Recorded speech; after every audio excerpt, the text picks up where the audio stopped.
Wat jy gaan benodig vir vandag se les is inkleurpotlode of koutjies en dan 'n fotostaat van die volgende prentjie. My voorstel is dat jy die skets print voor jy begin met die les en soos wat die les aangaan, saam te skryf en in te kleur. Dit is 'n maklike manier om te leer. Soos wat jy luister en sien, doen jy saam en daarna behoort jy dit te kan onthou. Eerstens begin ons met die brein. As jy nou nie lus is om elke liewe dingetjie neer te skryf nie, is jy welkom om hierdie enetjie te print en dan soos wat ek aangaan net te highlight in die kleure wat ek in gaan highlight.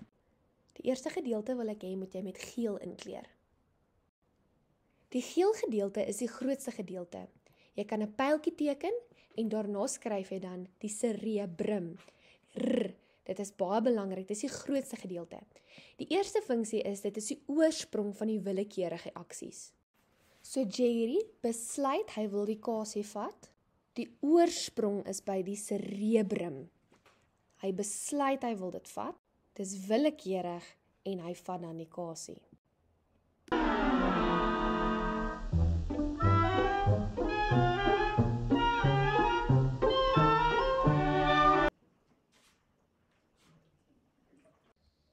Die volgende gedeelte is die cerebellum met 'n L. Dit is die gedeelte wat alle willekeurige bewegings koördineer. Moenie de mekaar word met die cerebrum waar die oorsprong van alle willekeurige bewegings is nie. Dit is, jy besluit, jy vat die kasie. Waar koördineer is, waar jou spiere gekoördineer word om die kasie te vat. Koördinering van die willekeurige aksie is nie dat jy besluit jy gaan nou die kasie vat nie. Dit is waar jy gekoördineer word, die handjie word gekoördineer om die kasie te vat. Hierso kan jy sien, Jerry moet homself mooi koördineer om die kasie te vat. Mense wat by die cerebellum gestremd is, sal partykeer, daar's niks fout met hoe hulle dink nie, maar hulle sal sukkel om goedjies te vat en partykeer gefrustreerd word op dit, want dit wat hulle wil doen, kan hulle nie noodwendig reg kry om te doen nie. Nog 'n belangrike funksie van die cerebellum, L, is balans.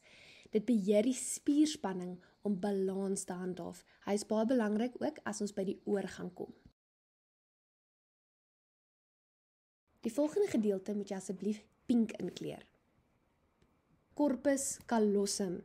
En dit is tussen die twee hemisfere. Jy het al gehoor van 'n linkerbrein en 'n regterbrein.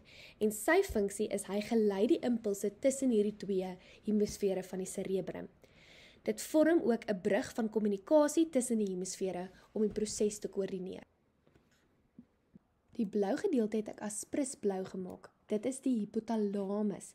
Dink aan 'n hippo, hy hou van water, want dit is die gedeelte van die brein wat sê ek is dors, of ek is honger, of ek is moeg, ek kry warm, of dit is ook die plek waar ek emosie ervaar. Die hypothalamus beheer ook die pituitêre klier. Ons moet weet dat dit ook die hipofise genoem word, maar ons moenie praat van hipofise in die eksamen nie, ons praat van die pituitêre klier. Die hypothalamus beheer ook die autonome senuistelsel, dit wat outomaties gebeur.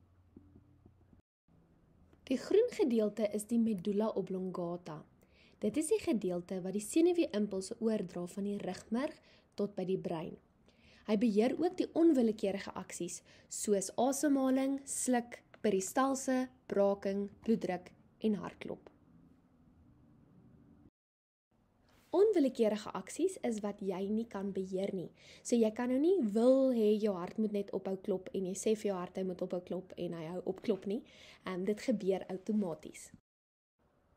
Die pituitêre klier is ook baie belangrik. Ons gaan baie meer in detail kyk na hom as ons by die endokriene stelsel kom. Maar soos wat ek gesê het, praat liewer van pituitêre klier in plaas van hipofise. Net onder die medulla oblongata is die rugmerg. Dit is belangrik dat jy seker maak wat is die verskil tussen die twee, want jy word vinnig te mekaar met dit.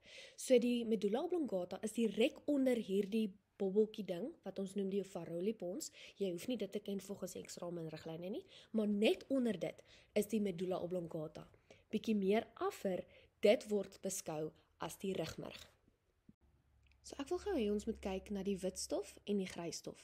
By die rugmerg en by die brein is daar witstof en grysstof.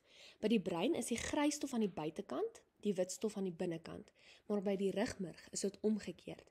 Die grysstof is aan die binnekant en die witstof aan die buitekant.